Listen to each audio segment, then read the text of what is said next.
लखनऊ अग्निकांड के बाद से लगातार एक्शन मोड जारी है। सीएम योगी के निर्देश के बाद एसआईटी का गठन किया गया और एसआईटी लगातार इस पूरे मामले की जांच कर रही है। अब से थोड़ी देर पहले लखनऊ विकास प्राधिकरण की टीम अलीगंज में हादसे वाली जगह पर पहुंची थी, जहां पर बिल्डिंग की पैमाइश की गई है। तमाम जो पहलू वहां पर जांचे जाने थे उन्हें जांचा गया है। चीफ इंजीनियर मानवेंद्र सिंह के नेतृत्व में एलडी की टीम ने वहां पर नपाई का काम भी पूरा कर लिया है। आपको बता दें कि अक्सर बुलडोजर एक्शन से पहले ही बिल्डिंग की पैमाइश का काम किया जाता है। ऐसे में एलडीए की टीम जब वहां पर पहुंची तो पैमाइश के काम को पूरा किया गया। एलडीए की तरफ से एक शुरुआती रिपोर्ट सीएम योगी को सौंपी जाएगी। इसके साथ ही घटनास्थल पर बिजली विभाग की टीम भी पहुंची हुई थी। बिल्डिंग की बिजली व्यवस्थाएं और वहां पर क्या खामियां थी, इसको लेकर भी जायजा लिया गया है, क्योंकि खबर यह है कि बिल्डिंग में कई दिनों से बिजली ट्रिप हो रही थी और ऐसे में बिजली विभाग की तरफ से वहां पर जब अधिकारी पहुंचे हैं तो ये भी एक बड़ा पैरामीटर रहा है जांचने का। ज्यादा जानकारी के साथ विशाल लखनऊ से हमारे साथ जुड़ गए। विशाल, आज कौन कौन सी टीमें वहां पर पहुंची?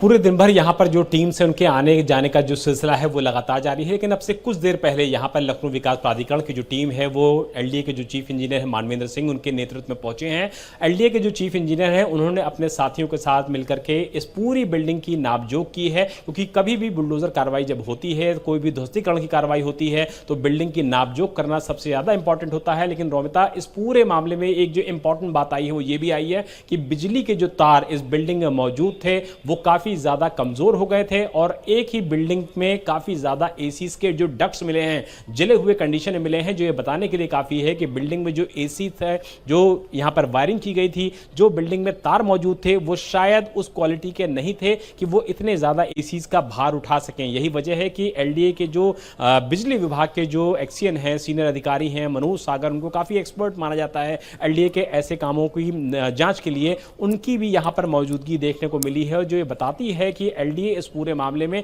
जब विस्तृत रिपोर्ट देगी तो न सिर्फ इसमें जो एलडीए के चीफ इंजीनियर हैं जिन्होंने नपाई जोखाई की है उनकी रिपोर्ट का जिक्र होगा, बल्कि एलडीए के जो बिजली विभाग के सीनियर अधिकारी हैं मनोज सागर, उनकी रिपोर्ट भी बहुत ज्यादा महत्वपूर्ण होगी, क्योंकि मामला जो है वो आग से जुड़ा हुआ है और आग का मामला ये भी बताया जा रहा है कि शॉर्ट सर्किट के साथ साथ बिल्डिंग के अंदर जो तार मौजूद थे, जो एसी के डक्ट्स मौजूद थे, जो एसी के आउटडोर यूनिट्स मौजूद थी, उसमें कहीं ना कहीं ब्लास्ट इस तरीके से हुआ है कि एंट्री और एग्जिट पूरी तरीके से प्रभावित हुई है। वहां पर आग सबसे ज्यादा लगी है, धुआं इतना ज्यादा हुआ है कि लोग इस बात का दम नहीं भर पाए कि कम से कम वो इन रास्तों के जरिए निकल पाए, और इसीलिए न सिर्फ एलडीए की टीम यहां पर पहुंच रही है, ग्राउंड रिपोर्ट पर अपनी तैयार कर रही है, बल्कि जो महत्वपूर्ण जानकारी हमारे पास रोमिता अपने दर्शकों को देने के लिए है वो ये भी है कि एलडीए के जो वीसी हैं प्रथमेश कुमार, वो इस समय मुख्यमंत्री योगी आदित्यनाथ से, जब इस समय हम अपने दर्शकों को ये जानकारी दे रहे हैं कि इस वक्त भी एलडीए वीसी प्रथमेश कुमार की मुख्यमंत्री योगी आदित्यनाथ के साथ मुलाकात चल रही है, क्योंकि एलडीए की टीम यहां पर आई थी, कल भी एलडीए ने यहां पर कार्रवाई की है।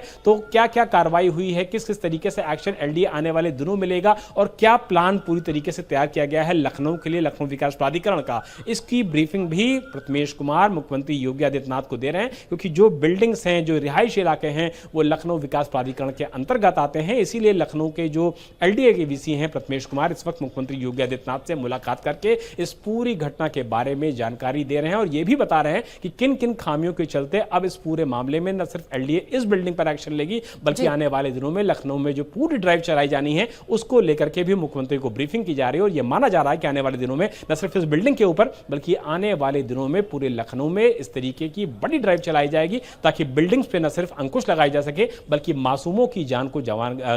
जाने